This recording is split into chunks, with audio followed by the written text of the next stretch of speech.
And now I'm also so far we have done in last 3 days or last 3 sessions, I would say.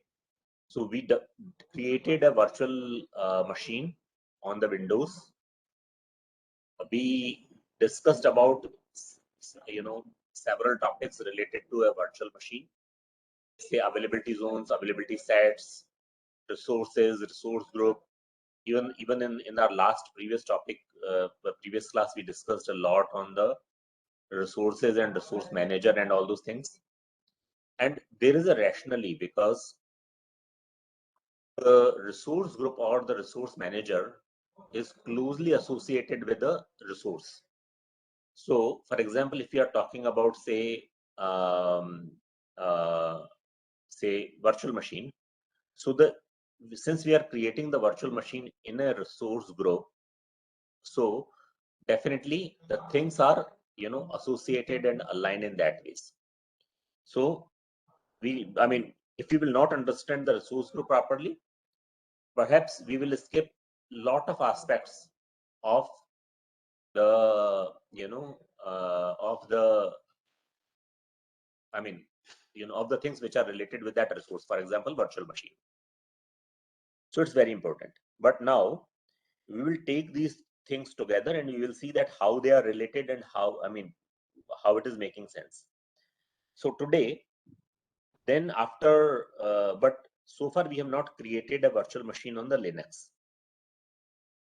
We will also see that how we will be able to create that. But I wanted to since you all guys are moving towards as a kind of professional form, so I wanted to give you that, okay, if you are wearing a hat of, say, Azure admin, what things you need to consider. If you are wearing a hat of, say, Azure architect, what things you need to consider. And since we are going to cover up several different certification aspects in our one session, so as I mentioned, that we are going to cover I think 5-6 different certificates within one. So therefore it is very important for you to understand and differentiate. For example, the people, those who are on the network side, they will also be able to understand that, okay, what are the things related to the networking. So that's why we termed it class as a 0 to hero, so that you will understand a very broader aspect of the things, not just a very specific aspect on a particular certification. So you will be able to start implementing things, but on your professional workplace. But the things which we will not cover is the developer aspect. So therefore we are not going to touch more on the code, but more on the aspects of the Azure, because Azure is too wide. I explained that how many services and how many components are there, and everything.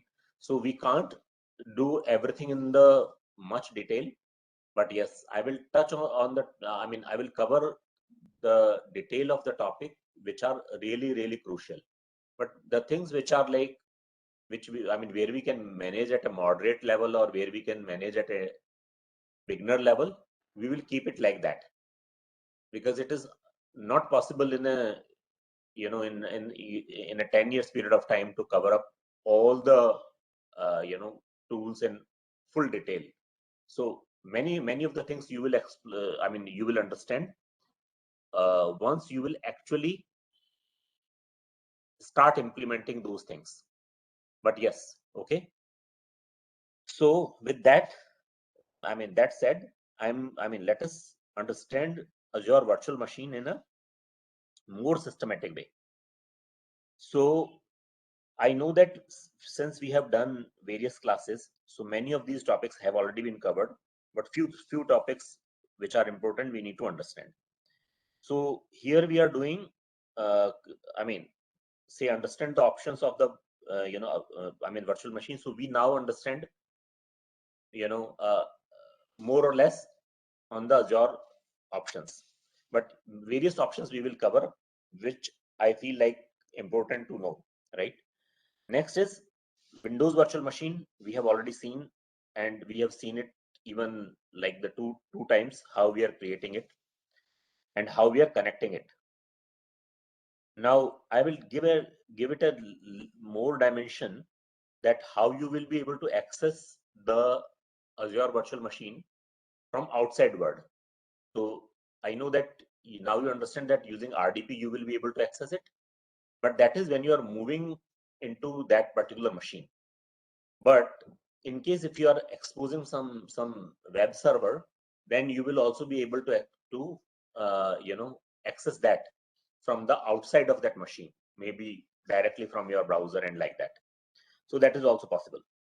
Now, and then installation of the software. So that is, I mean, a common aspect, but then we will understand the things. Now, second is that, so let us come to the Azure, Azure, this Azure virtual machine. So this we have already covered, and I have given you the example of say Hyper-V. I have given you the example of say Citrix and all those things. So what I wanted to say that it is a kind of emulator. So you will be able to understand that yes, things are like you will feel that from your computer when you're accessing the server, say using RDP, you will see that it is like an emulator.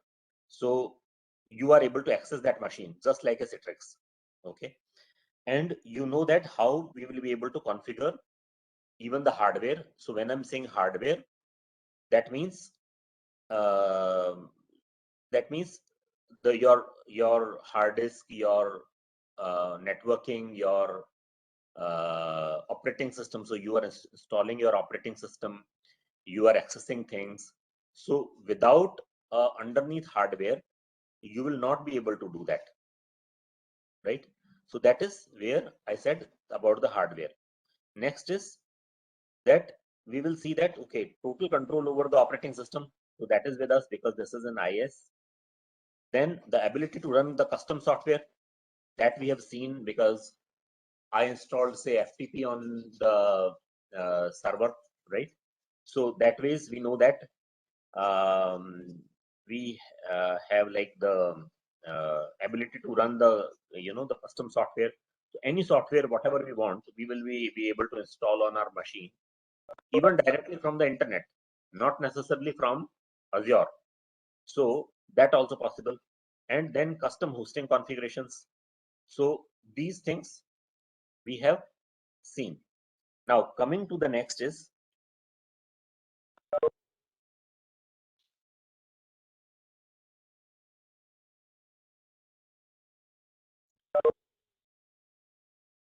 when to use VM and how to build VM. This is very important, right? So we discussed about the reason. We discussed about, and this reason we have discussed in much more detail in the fundamentals. So in sorry.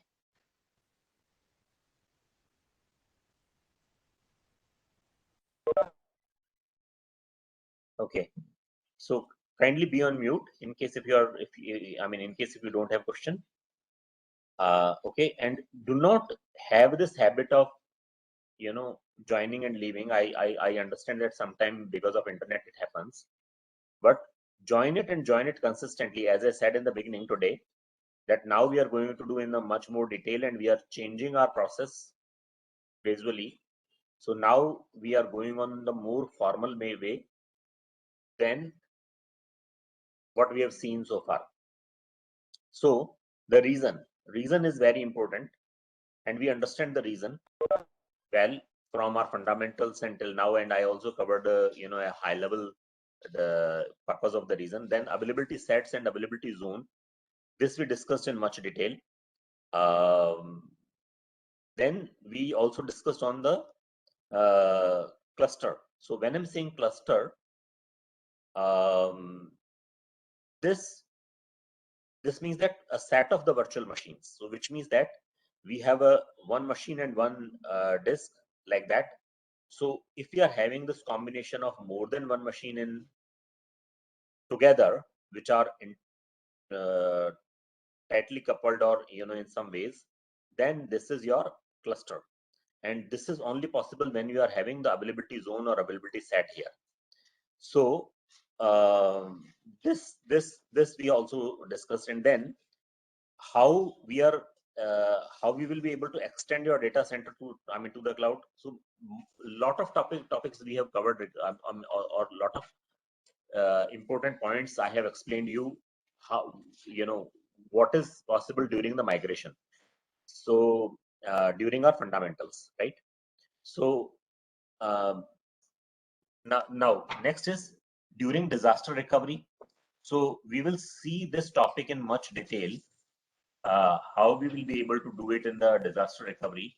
But I mean, if you understand the basic concept, if you understand that okay, how you are how you are setting up your virtual machine, then you will be able to understand that the same thing is happening on your disaster recovery, just that you are having an internet connectivity, and you are also having, which means that you are having, you are setting up a network between your primary and your DR site, and then you are also having, uh, you are putting it in a, your DR site at a different geographical location. But otherwise, other than this, the concept is same. So it's not okay. It's not different. Okay. Next is move to the cloud with VMs, scale VMs in Azure. This this scale VM in Azure, this is a big topic, and we will discuss it after we will cover up the VM. Okay. Now,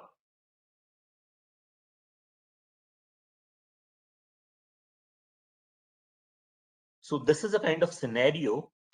It says that in what conditions or in which type of situation, because Azure has a lot of options. You don't need to go on the IIS.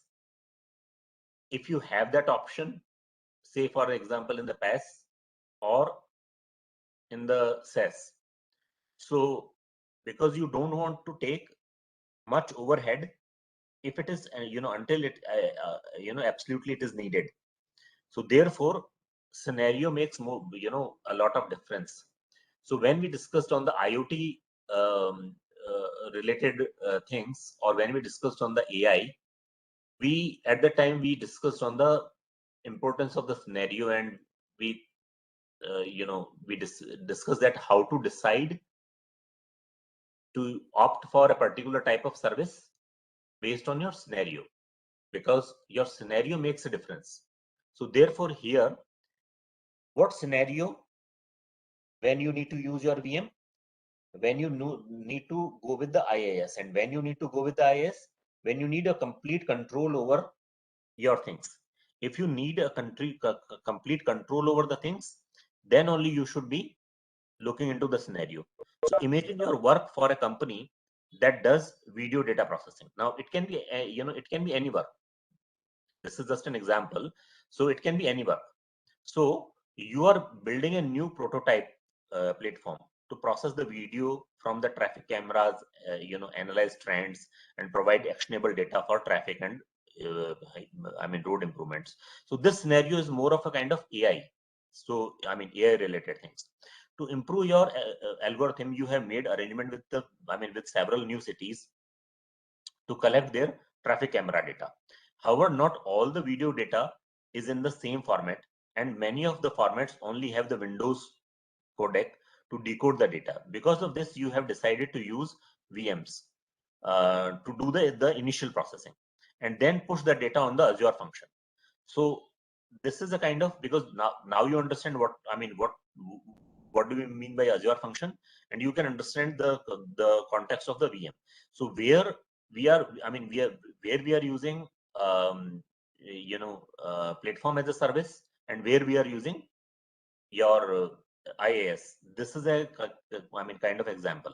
So you are using the VM where you need a complete control, but you can use a service like Azure function when you don't, when you just wanted to quickly implement the things and you wanted to leverage the power of the Azure, right?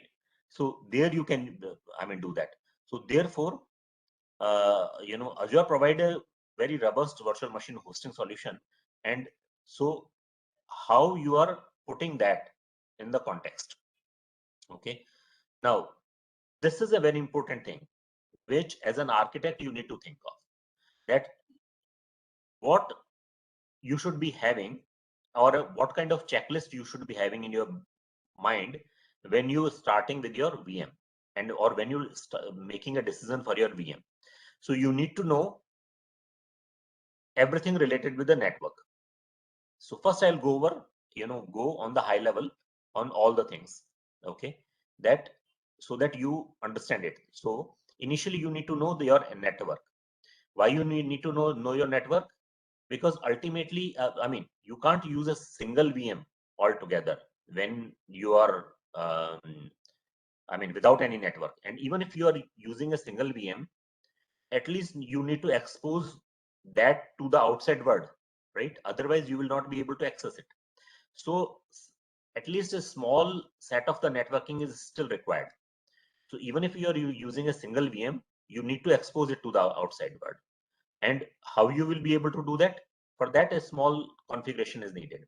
But in case if you are having multiple VMs, that too you are configuring them like yourself.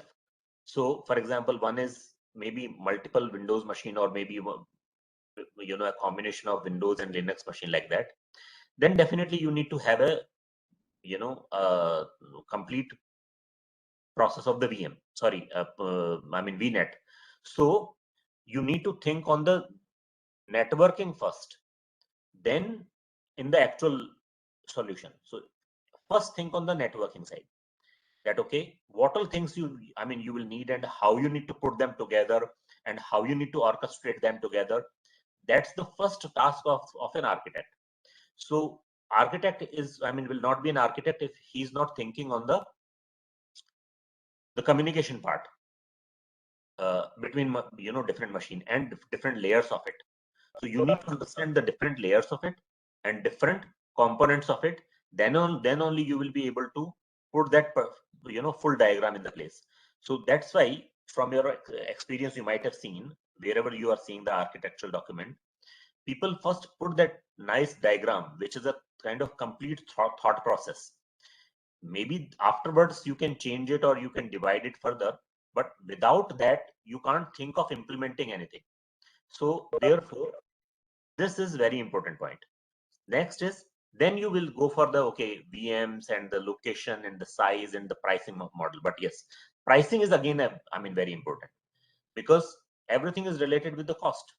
Things comes with the with the cost. Nothing comes free. So you need to, and there are so many options available in Azure, with which you can think of that okay, where you can reduce your price or where you can get more features and functions, right? So two aspects, very, very important aspect. One is your holistic view of your setup. That is one. Second is, in context, you are setting, you are going to do that setup or the holistic view based on your pricing model.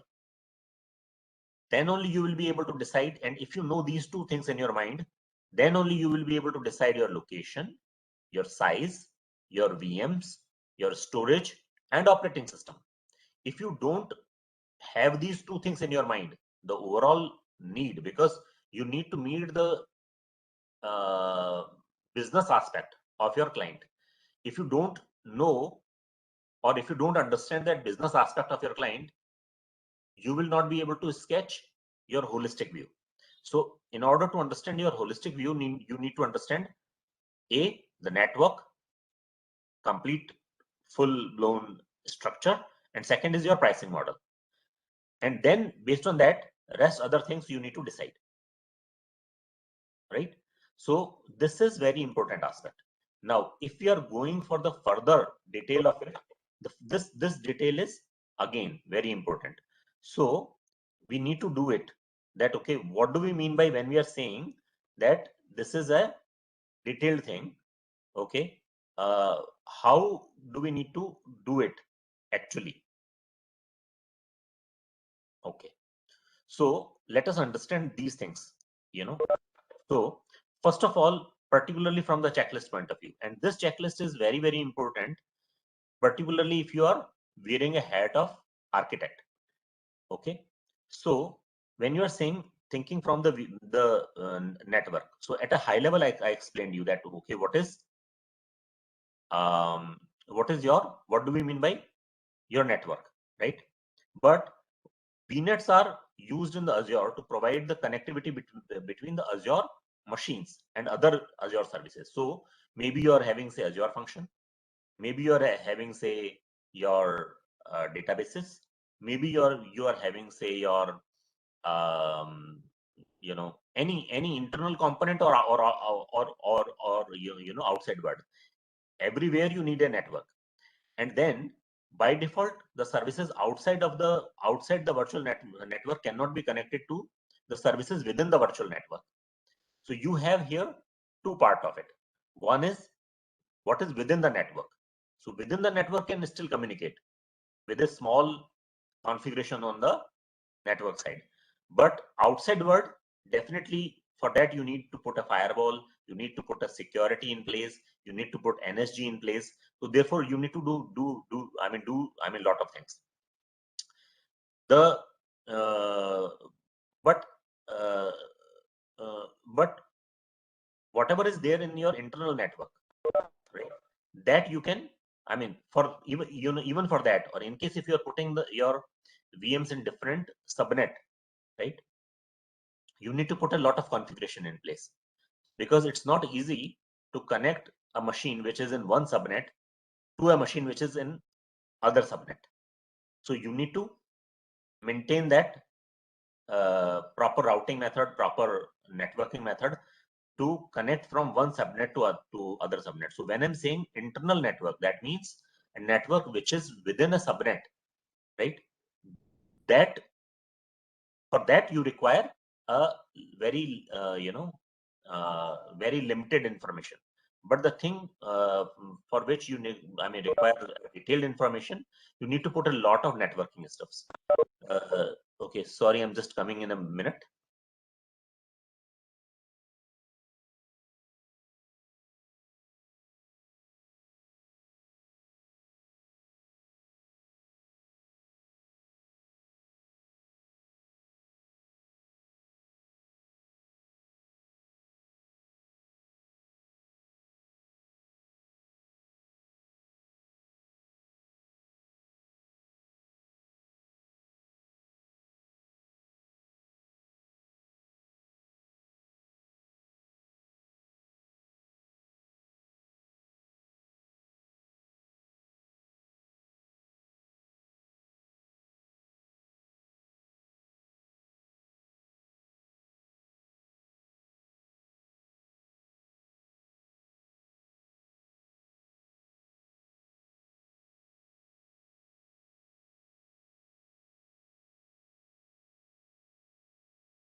Sorry for the interruption, guys. Okay. So, okay. So we, I mean, where were we? We were discussing about the network.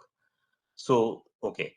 So now when we are talking about the network, so what I explained was that, okay, you need to think on the internal network and external network. You also need to think on the, even in the deeper level, at the subnet level, and how you will be able to connect to other network, and then how you will be able to connect to different Azure functions or different Azure aspects.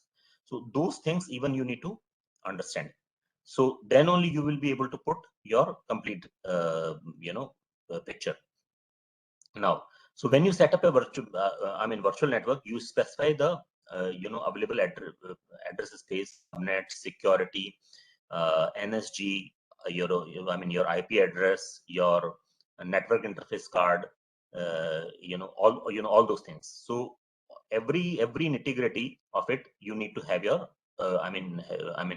you should be having that in your mind, because you are the core of when you're working as an architect. You are you need to think as a you are the pivot of the project. So you need to understand things right from every small bit to the extended level. Okay, then you need to plan for your ports, you need to plan for your communication, you need to plan for which OS to use, how much disk space to use, what kind of data you will keep in those those storage, how much CPU, how much memory, how much IO disk you need to use, what is the method of your traffic, say it is a linear traffic interface or it is a burst traffic interface. You need to understand that. You also need to understand that what will be the naming conventions of your VM, and how you will be able to do that. So because ultimately your resources should not be in the scattered form, and you should be able to have a procedure and and the policies to control your different resources. If you don't know the procedure and policies, then it will be very difficult for you to control your resources or manage your resources, or in case if your DBA or your developer or some development lead, in case by mistake if they do something, then how you will be able to recover from that scenario. So you need to think on the privileges, permissions, authentication, authorization, all that information. And then also you need to think on that, okay, where how you are using your Azure Resource Manager to control your environment, your location, your instances, your services, and your different roles. So how you will be able to do that with your or how you will be able to play with your Azure resources. And then you also need to understand every resource in the in the full detail. Because for example, when you are putting up an OS, maybe you can put it in a OS disk. When you're putting it, when you're putting an application, it may not be feasible that you are keeping your application within with OS. Perhaps you need to put your application separately. Perhaps you need to put your data separately. So that's how you need to think based on your need, that okay, how can you put the things together, or you need to bifurcate them. So in order to understand that, and you will not be able to understand those things if you don't know the the full detail of it, everything. Now when you're coming to when you are deciding the location for the VM, so Azure data center are are there in all over the world. So just selecting the location arbitrarily is not a good idea. So these data centers are grouped into different regions, and you need to think on the redundancy and availability, and how, I mean, what is your availability expectation and what is your redundancy expectation. Based on that, then only you will be able to decide on your location. So when you are talking on the location part, you need to think on various aspects. So here, this is your location. So in your location part, you need to think on various aspects, not just, okay, randomly put your resources anywhere. Uh, when you create and deploy a virtual machine, you must select a reason, and then your CPU, your storage, and your other stuff will go in that particular, particular location. When you're talking about determining the size of the VM, here you have a lot of things which you need to consider. For example, there are some general purpose, general purpose size of the VM. So there are some general purpose VMs. These are designed to have a balanced CPU to memory ratio. So when the moment you are going for the general purpose VMs, you don't need to think much because they have a balanced CPU and memory ratio, and ideal for testing and development for small to medium type of databases, and how to medium the traffic between them. So when you are particularly talking about this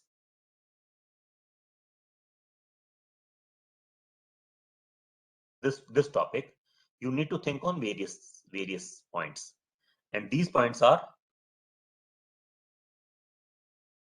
so I'm putting them here.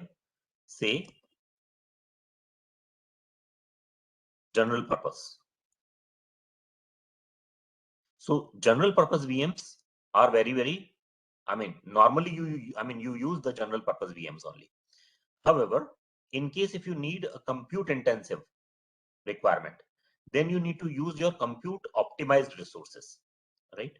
So next is that your compute optimized resources.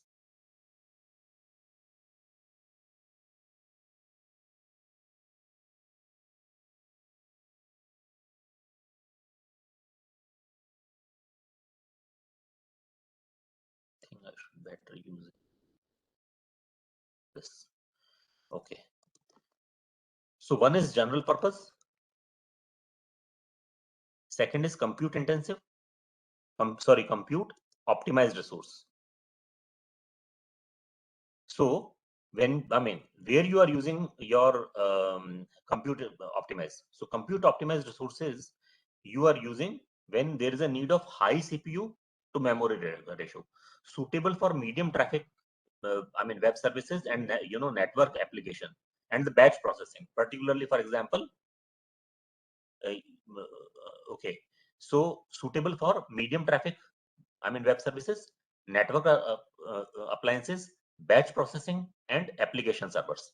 So when you are doing a such type of work, where you have where you are having a medium scale application, medium traffic, and the batch processing is a need, and then different network appliances are there, then you will be using the compute optimized. But you will be using the memory optimized, where the memory is important. For example, when you have high memory to CPU ratio. In case of compute optimized, you are having high CPU to memory ratio. So here, particularly, if you are having high memory to CPU ratio,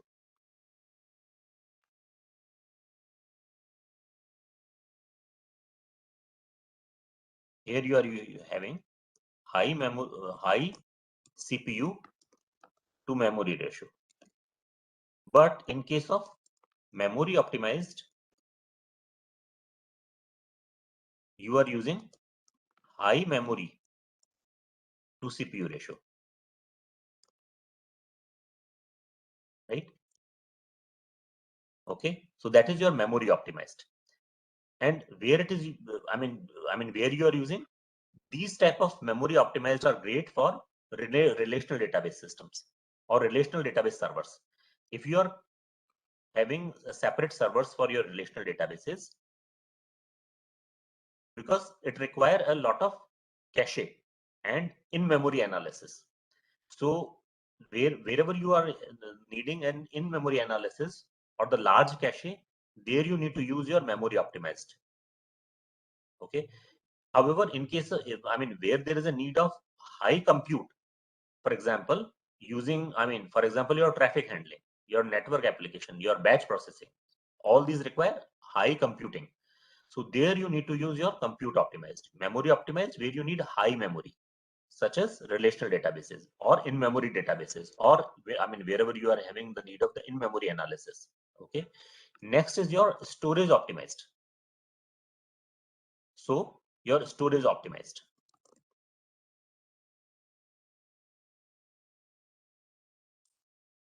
Storage optimized is where the need is your storage.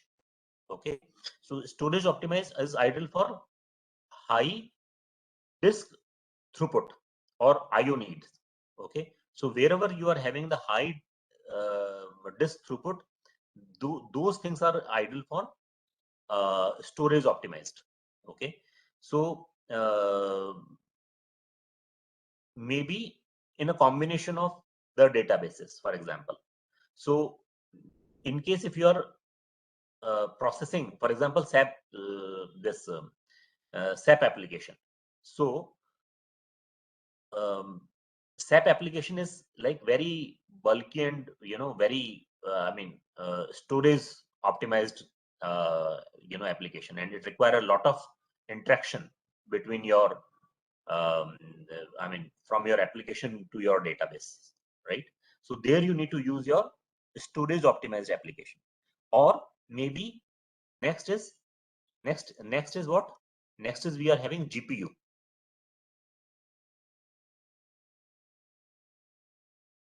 So where we are, where we need to use the GPU? We need to use the GPU VMs where the virtual machines targeted for heavy graphic rendering, particularly, for example, your video games or your video processing, or maybe your AI intensive applications, right? So in case if you are using those type of application, then you need to use, go for the GPU. So these VMs are ideal option for model training, which means for AI point of view, and interfacing with the deep learning. So with your deep learning, with your model training, with your AI and ML, and with your video games, with your video processing machines, these are your GPU intensive. Okay. Next is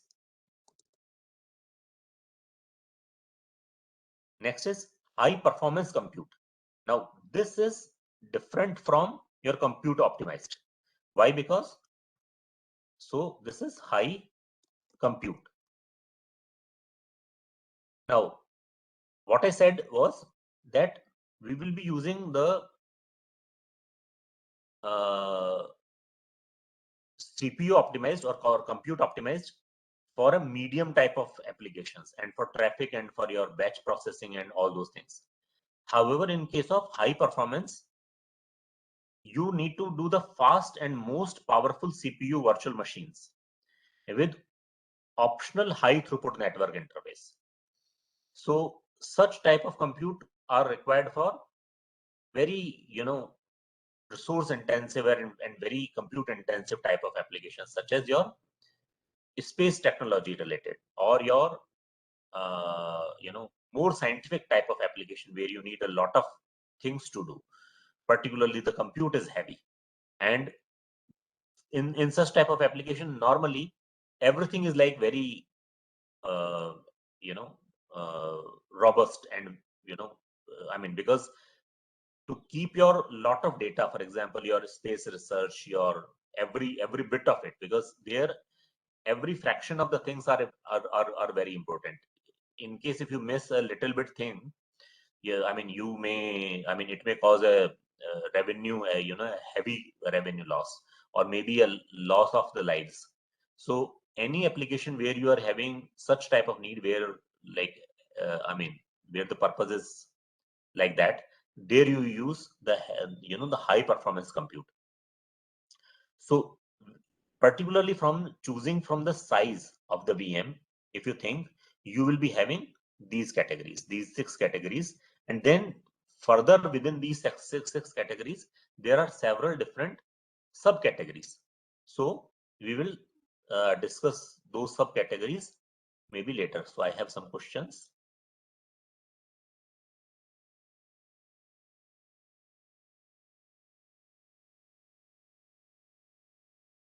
Oh, okay. So this reason and availability zone, I think we have discussed in pretty much detail in our previous chapters. So the factors, again, if I'm repeating, the factors which we are considering for reason and availability zone is your throughput and redundancy. Like any simple scenario to decide East US or North US, is this based on the user traffic? Yes. So maybe user traffic is may also be a criteria in case if you are having a company within the US. Of course, you need to choose your US locations because you need to go with the, you need to sit in a place which is close to your work so that you will not be having much latency there. So the primary criteria while you decide the reason and availability zone is your latency and throughput, and and also your availability. So therefore, maybe you can decide on your availability zone or availability stats. So that also we discussed, right? Now next is any banking application or trading which is recommended for what? What is the recommendation?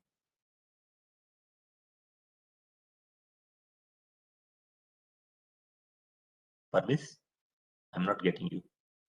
Okay, for VM categorization. Okay, so VM categorization is, as I explained uh, uh, the purpose of each 6 different type of categories, right? So based on your need, then you can do it. So banking application or trading, these type of application, particularly like the trading application or maybe some stock exchange related application, perhaps those type of application require little high compute. Um, but so you can use the compute optimized resources there. Banking also require a lot of calculations, so you can use the compute optimized resources. But it depends on the need that maybe in case if they are using the kind of databases they are using, or kind of the in case if you need a in memory type of requirement. So if those things are high, then you can go for memory optimized. So I have given you the deciding criteria at a broader level to decide on which size of the VM you should be going for, right?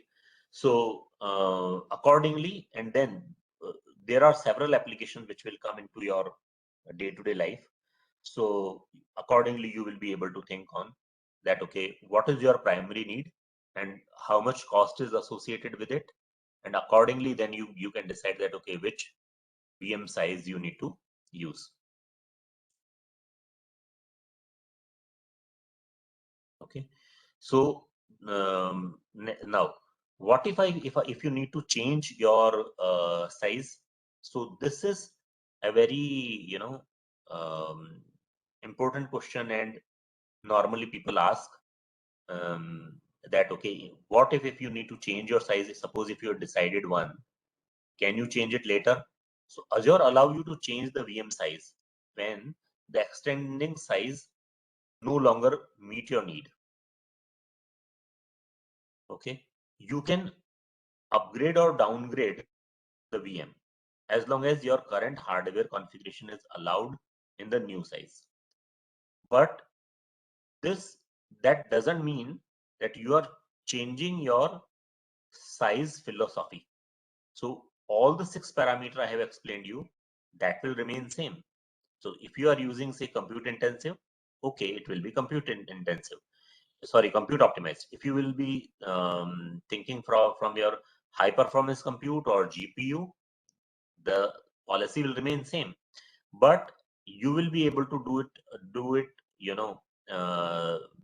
when we are saying this, the changing of the size, which means that you will be able to scale it, or you will be able to choose the elasticity. So either you can choose the scale option or elasticity, and based on that you will be able to think on that, okay, how I can change the size of my overall architecture. So the Azure port, with the help of, the VM size, you can change it while the VM is running, as long as the new size is available in the current hardware cluster. The VM is, where the VM is running on.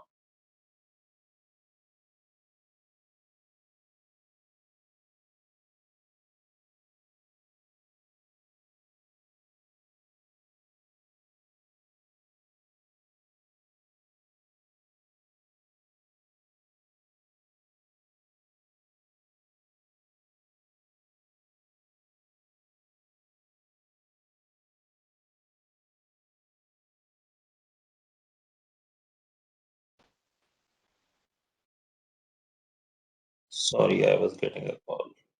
Okay.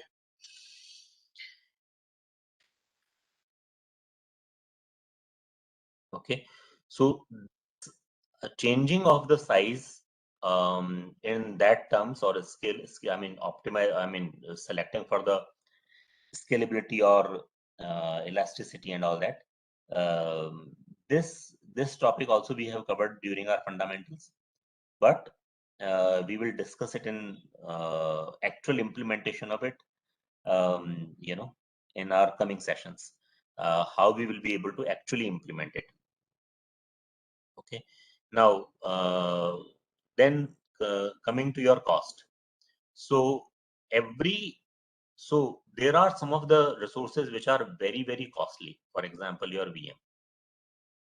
So, and it will be built on per minute basis. So you only, suppose if you are running a VM, say for 55 minutes, you will get a cost of say 55 minutes, not even 56 minutes. So the moment you release your this thing, VM, or deallocate it, okay, stop it, then only you will be able to, get a relief of your cost. So putting a VM, which means really, real expensive thing. The hourly price varies based on the VM size and the OS you select. So the VM size and OS are the main criteria. The cost for a VM include the charge for the Windows operating system as well. So because Windows operating system comes with a license, so of course it has a charge of it. Linux based instances are cheaper because they don't, they are open, so they are comparatively cheaper. But you need to weigh that what you need, either the cost or the flexibility, either the capability or the challenges.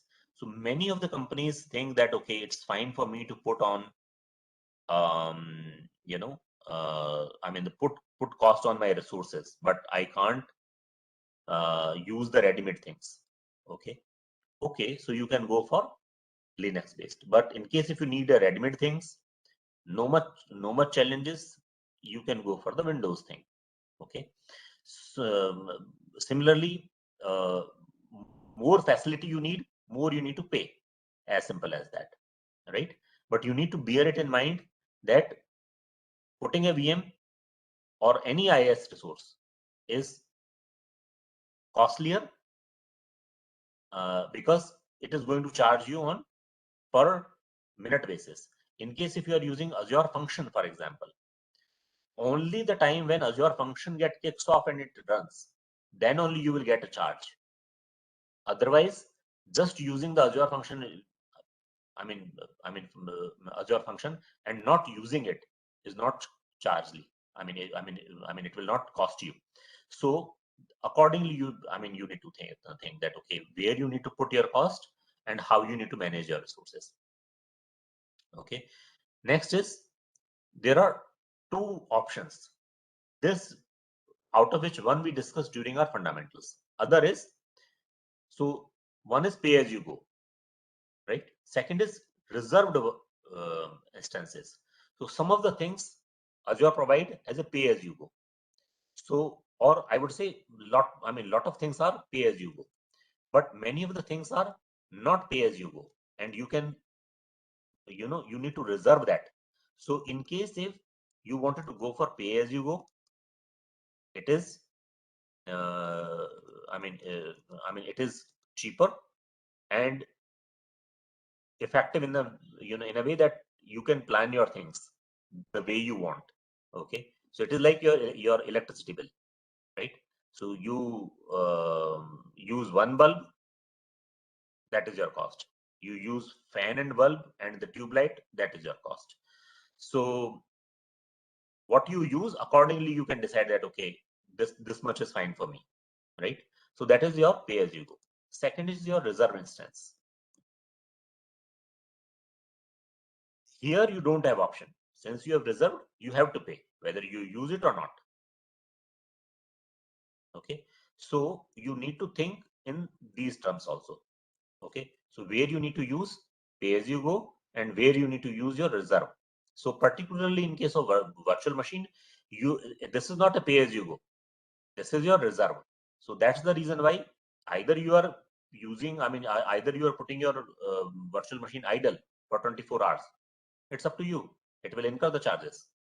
Okay, or you use it, your charges will remain same. It's not like that when you are using your charges will go high. No, because you are reserving that machine, so you need to pay for that. Now next is the storage for the VM. So best practice is that all Azure virtual machine will have at least 2 hard disk. This is your best practice. When I'm saying hard disk, the another word for the hard disk is VHD. Like earlier you might have heard the word HDD, right? That is hard disk drive. Particularly in case of virtual machines, we are using VHD because it is virtual hard disk. Okay, so wherever we are using virtual hard disk, that is your VHDs, you need to have at least 2 VHDs. The first is to, the first disk is to store your operating system, and the second is as a temporary storage. Okay, so you can add additional disk to store your application data. You can have, or to the maximum number is determined by the, the VM size. So the moment you are using, say, VM size, it automatically decide. So for example, if it is a CPU optimized, of course your CPU is, will go higher. So typically, the more CPUs will have. So what I wanted to say is, in a normal application, which is general purpose, there you need to use the 2 VHDs. Okay, that is your best practice. One is for your operating system and one is your temporary. Okay, next is, it's common to create one or more data disk. Particularly since the OS disk tend to be quite small, normally your OS disk will remain small, so your data disk is a separate thing. So you can have your data disk. So one is your, two VHD, which means one is one is to keep your operating system, one is your temporary storage, and one is your data disk. So in case if you don't need a data disk, it is up to you. Okay, but in case if you need a separate data disk, you can keep that. Okay, so this is your normal, normal, the moment you are thinking for a general purpose, that is how you should be able to think. Now the data for the each VHD is held in your Azure storage. Okay, that is, that is your page blob. So that is your disk storage, right? So we discussed on during our fundamental about different type of blobs and different type of storage options. So here I am talking, when I'm talking about the VHD, I'm talking about the page blob. Okay, Next is within the Azure storage is your type of storage. So when I'm saying VHD, again you can divide it into two categories. So one is when you're talking about VHD, you can think it in two terms. One is further HDD and one is SSD, right? So when you're thinking from standard disk, okay, standard disk is coming here in terms of HDD. In SDD is normal. SDD is your premium disk. So when you are saying your premium and standard, of course, with premium you will have more cost and high performance, low latency. Okay, running IO intensive workload will be little more smoother. But in case of your HDD, those things, those facilities will not be there, and of course that that is why it is less costly. Okay, so we will discuss these these things in much detail later on, but this much at least you will be able to understand that okay, what do we mean by when we are thinking from putting up an OS, what all things we need to consider. Question. Okay, so VNet and subnet at a high level, Shikha, VNet is your virtual network, okay, which means your entire network itself. Subnet is a part of it. Within a VNet, you can have multiple subnets. We will discuss about it in much detail when we will be covering your networking part. Okay, so we will discuss the VNet and subnet and lot of other aspects of networking in that. But right now, at a high level, you can understand that VNet is your one network, and subnet is the parts of it. Now, how much? Next question is how much is the max and minimum disk Azure provide? Okay, so for that you can suppose you're choosing say general purpose. Within that you can go into the disk, and when you are going into your Azure portal, you will be able to see the size of the disk. Okay, so there are lot of variations based on the current market trend, so it keep on changing. For example, right now if you are going, there were days when 2 GB hard disks were like sufficient, and people were thinking, oh, I have the 2 GB hard disk. Then we started getting 4 GB hard disk, and people started thinking, no, 2 GB is not sufficient, 4 GB is good. Now 1 TB is not enough. So year after year, and the market demand changes, and accordingly your size changes. So therefore no minimum or maximum as such defined in the Azure. It keep on changing based on the market need, but you will have all the options, right, to based on your cost and all those things, you will be able to think on whatever you think on, you will be able to get it. But yes, the things which are like obsolete, of course you may not be able to get that. So based on the market trend you are getting it, and that's how Azure also changes. Okay, so but on the Azure portal you will be able to see, and I will show you that okay, how you will be able to see the particularly your disk policy or disk type, or how you will be able to see your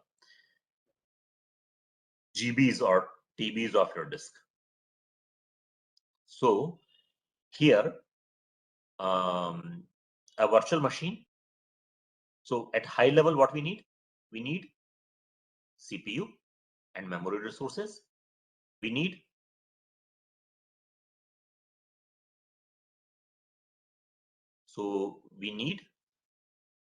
CPU and memory resources.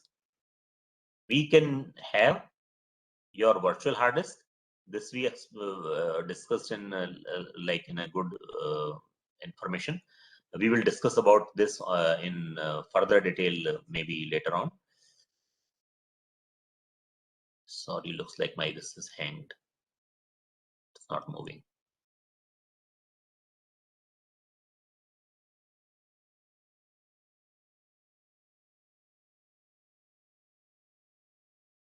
Sorry guys, my mouse pointer is not moving.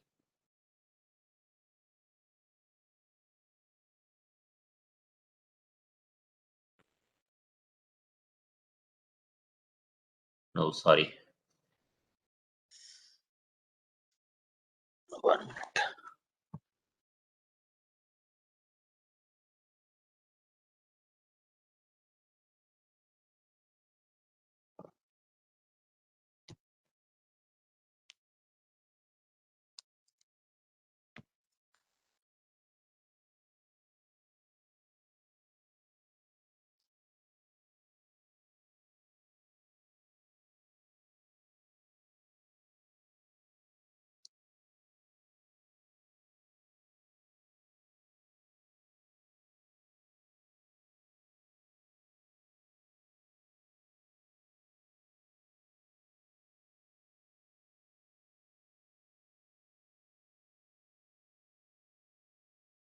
Sorry guys, my I'm not sure whether I'm audible. Can you just mention that if I'm audible? Yes, you are audible, Girish. Oh, thank you. So somehow it's looked like my system is hanged and it's not working. At least my mouse pointer is not working. So just bear with me. I'm even not able to mute myself or do anything. I'll just wait for 2 minutes in case if this will not come up. I need to maybe shut down the system.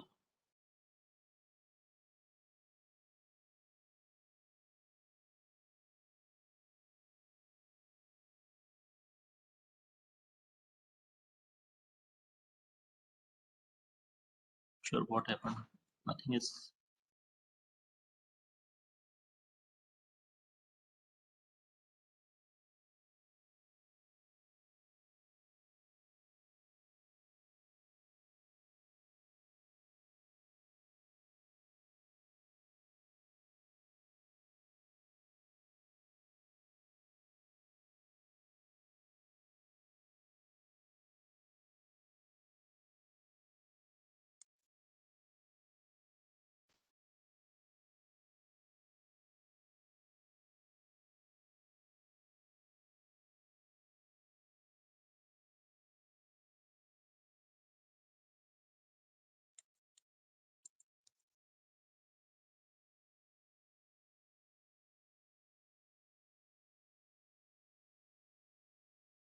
Sorry guys, my system is I think blocked.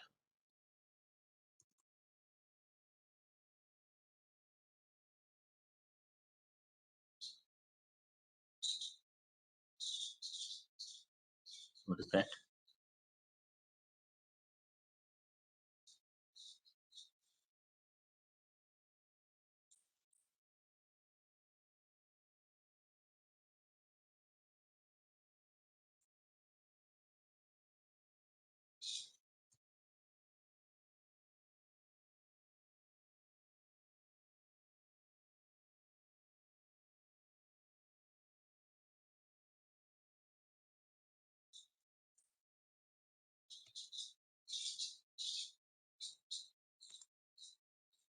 I need to shut down using the tabs. I will join. I think we are also at the 8 minutes left. So I will see in case in case otherwise I think we are ending our session now. Sorry about that. It's like a hard stop.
Yeah, I'm back again. I don't know what happened. Okay. Um,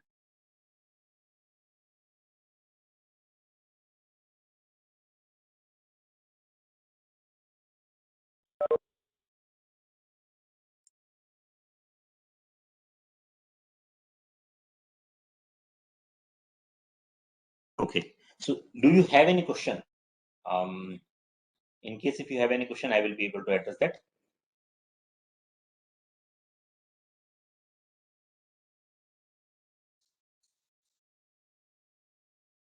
So, do you have any question?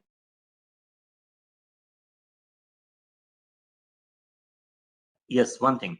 I think Ravi is with us now. Um, uh, Maybe Ravi, in the next call, can you join in the beginning and explain everyone how to uh, you know use those things like the LinkedIn and other stuff, and also how to set up your reminders on Slack, and also for the guide me application.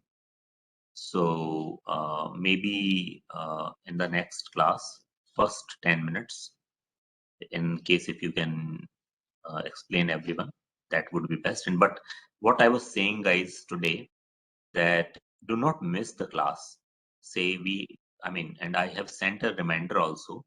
So I think many people are thinking that they can use the recording, but I'm telling you that if you will miss the class, recording are not going to help you much, because um, I'm putting the recordings on uh, you know on the LinkedIn whenever I'm getting a time, and mainly on the weekends, because uploading a recording, it takes time. These are bulky, the size is big, so therefore it takes time. So what I'm saying is that please make a habit that, okay, rarely, in case if you are missing a class, you can make use of your recording, but make a habit to join our classes regularly, up say 95% or 98%. Once in a while, it's fine, but do not make that habit. Also, join on the time. Going forward, I'm not going to wait for anybody. And the moment I will join, I will try to start the class. And also, you can see uh, all our previous recordings. Were, where at the time I was not having the PPTs, but I started creating, and it takes time to do the things. So now we are doing it on a more formal way, and we will start doing. In case if the time permits, I will start putting more information. Even I start creating your lab-related documents and start sharing with you. So gradually we will improve it. Improve the things based on the bandwidth I have. But so far, whatever classes I have been taking, most of the things were like, you know, um we were not having the PPTs and all those things, and I just explained the things verbally.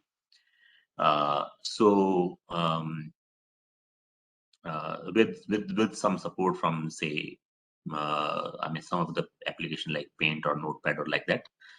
But going forward, we need to, since we are moving towards more detail and a kind of depth. So if you will miss the class, and if you will not understand the things, you will completely miss the ride, and it will be, it's not good for you. So don't miss it, and be regular.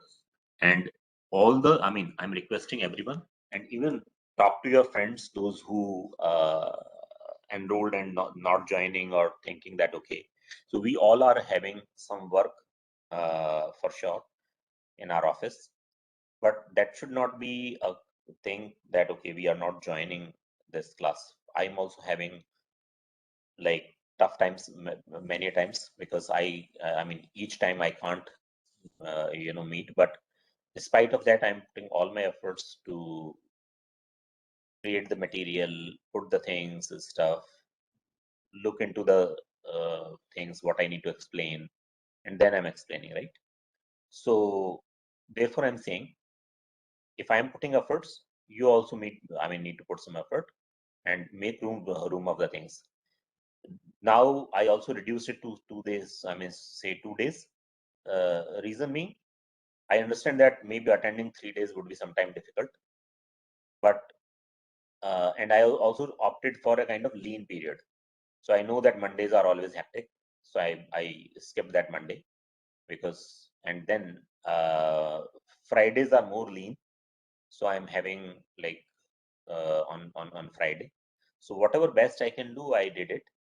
Also, the time slot which I opt for right now is say 11 o'clock, uh, because of our the day shift time is also changing. Earlier it was say 11:30 and 11:45. I shifted it to earlier, and maybe but I know that soon the return to work RTW will also start, or most of, I mean, for many of us it has already been started.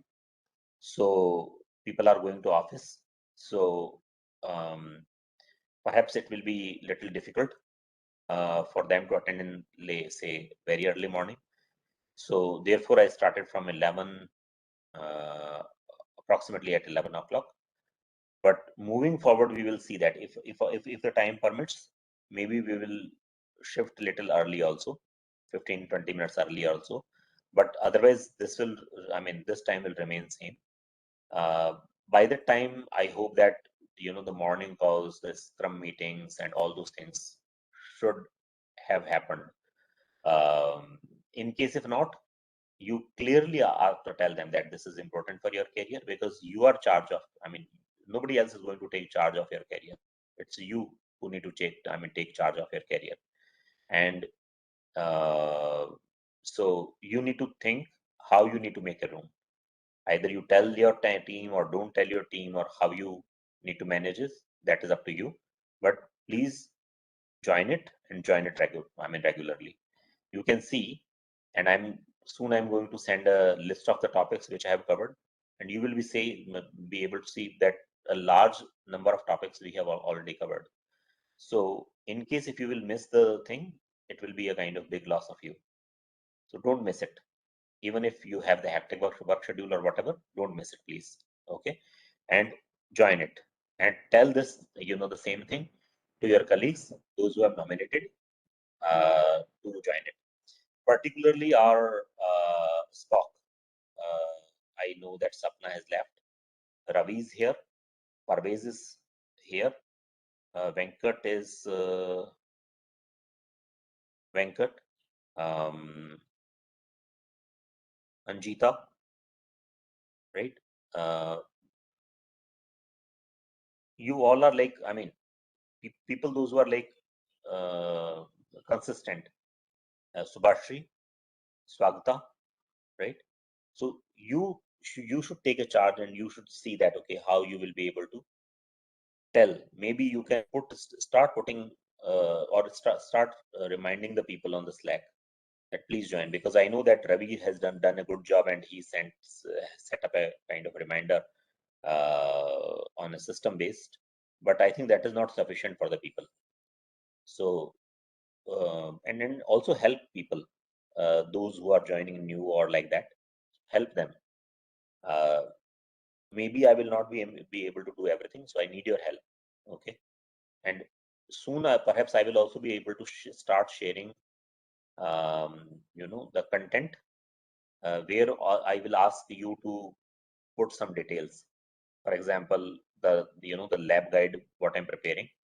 So I will I will send that to this box to put the detail, and that ways the stock will get more insight. But so I need a kind of volunteers, those who will be able to put some time and do some task. But definitely I don't want to overburden one person, but a kind of group of people, so that you will be able to distribute among yourself that, okay, this task you do and this task I will do, like that. and you will be able to manage it. Similarly, we have Debashri, right? So guys, I mean, please start taking the responsibility. Yes, Parvez, you are right. So share your email ID, create a group within yourself, I mean, within Spock, and then exchange your this thing that, okay, maybe today if one person is busy, you can tell it to us I mean, to some person, and let me know that who will be doing what, so that I will be like, you know, I will be having a kind of full trust on this group, right? Anybody, I'm not specific that, okay, only these person. Anybody who wanted to volunteer, I welcome.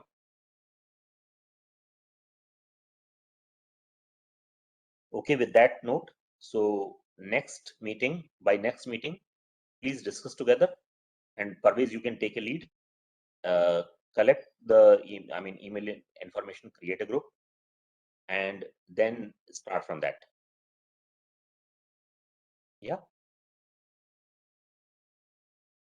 Thank you so much.